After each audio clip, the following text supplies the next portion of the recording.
नमस्कार, स्वागत है आपका। मैं हूँ हेमंत चढ़ाड़ बहुजन न्यूज़ एमपी में, जहाँ आपको मिलती हैं दमोह और मध्य प्रदेश की हर बड़ी खबर सबसे पहले, सबसे तेज। अब बिजली सब्सिडी आएगी सीधे खाते में, उपभोक्ताओं को दिया जाएगा असली बिल। कंपनी ने लागू की नई व्यवस्था, बिजली उपभोक्ताओं के लिए एक बड़ी खबर सामने आ रही है। मध्य प्रदेश में अब बिजली बिल की व्यवस्था पूरी तरह से पारदर्शी बनाने की तैयारी शुरू हो गई। बिजली वितरण कंपनी एक नई प्रणाली लागू करने जा रही है, जिसमें उपभोक्ताओं को सब्सिडी जुड़ा हुआ नहीं, बल्कि वास्तविक खपत पर आधारित पूरा बिल मिलेगा। वहीं सब्सिडी की राशि सीधे उनके बैंक खाते में ट्रांसफर की जाएगी।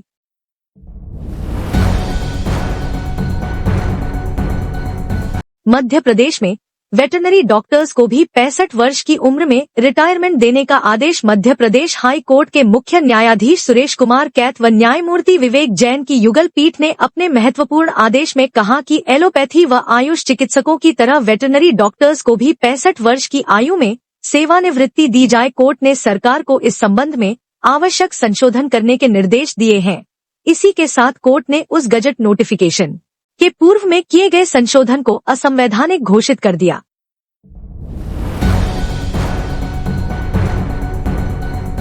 पुरानी फसलें छोड़ जबलपुर के किसानों ने पकड़ी नई राह। सब्जी तरबूज की खेती से हो रहे मालामाल। मध्य प्रदेश के जबलपुर में खेती में धीरे धीरे बदलाव हो रहे हैं। यहाँ के किसान अब पारंपरिक खेती के तरीकों को पीछे छोड़कर आधुनिक तकनीकों और बाजारों की मांग को ध्यान में रखते हुए नई तरह की फसलें उगाने लगे हैं।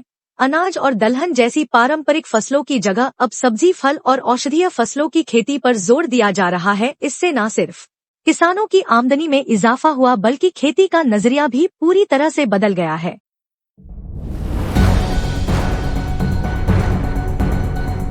यूपीएससी में चयनित अभ्यर्थियों को सीएम मोहन ने किया सम्मान। यूपीएससी में चयनित मध्य प्रदेश के अभ्यर्थियों को सीएम डॉ मोहन यादव ने सम्मानित किया। मुख्यमंत्री ने ही ज्ञान सेतु का भी लोकार्पण किया। उन्होंने कहा कि सरकारी स्कूल और सरकारी कॉलेज से बच्चे यूपीएससी में चयनित हुए। सीएम मोहन ने कार्यक्रम को संबोधित करते हुए कहा कि आज तक के सारे रिकॉर्ड टूटे हैं।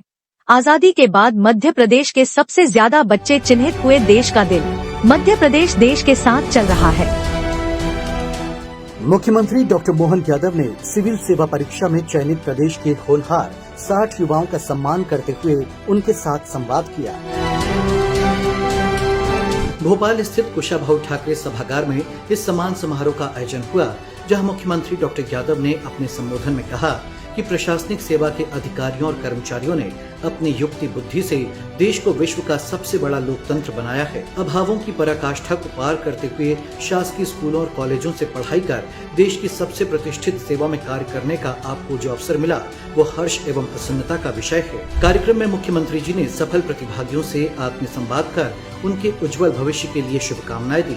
साथ ही परिश्रम, धैर्य और संकल्प का मंत्र भी साझा किया। तो मैं मान के चलता हूं कि आप चंदन की तरह अपने आप को घिसे और आपके हर काम से खुशबू आती रहे भारतीयता की, हमारी संस्कृति की, आभा की, कीर्ति की। यह उम्मीद करता हूं। मेरी अपनी ओर से आप सबको बधाई। और आप, मैं मान के चलता हूं, कार्य में कार्यकुशल बने, व्यवहार में निपुण बने और समर्पण में बेमिसाल बने। ये शुभकामना। बहुत बहुत धन्यवाद। इस अवसर पर उन्होंने उच्च शिक्षा विभाग के यूट्यूब चैनल ई ज्ञान सेतु को सिंगल क्लिक के माध्यम से लॉन्च किया। इसके जरिए यूट्यूब व अन्य प्लेटफॉर्म पर बच्चों को स्टडी मटेरियल ऑनलाइन उपलब्ध कराया जाएगा। ई ज्ञान सेतु पर मेडिकल से लेकर इंजीनियरिंग व बिजनेस से जुड़े स्टडी मटेरियल उपलब्ध होंगे। इसके लिए भोपाल, इंदौर समेत प्रदेश के 10 जिलों में डिजिटल स्टूडियो तैयार किए गए हैं। निश्चित रूप से मध्य प्रदेश सरकार के इन प्रयासों से युवाओं को सिविल सेवा में सफलता प्राप्त करने में सहयोग मिलेगा।